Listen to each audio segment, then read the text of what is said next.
ফিলিস্তিনের অবরুদ্ধ গাজা ভূখণ্ডে ইসরায়েলি বর্বর হামলায় কমপক্ষে আরও ৮১ ফিলিস্তিনি নিহত হয়েছে।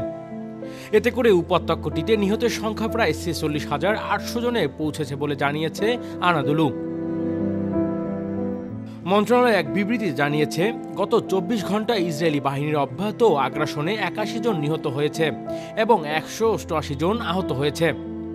অনেক মানুষ এখনও ধ্বংসস্তূপের নিচে এবং রাস্তায় আটকা পড়ে আছে, কারণ উদ্ধারকারীরা তাদের কাছে পৌঁছাতে পারছে না।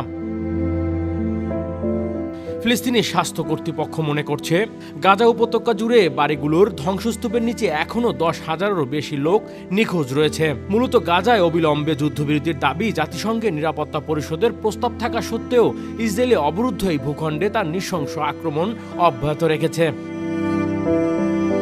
জাতিসংঘের মতে, ইসরায়েলের বর্বরিত আক্রমণের কারণে গাজায় প্রায় ৮৫% ফিলিস্তিনি বাস্তুচ্যুত হয়েছে।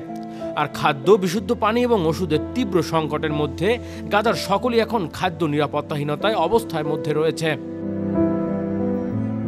Desk report, metro TV.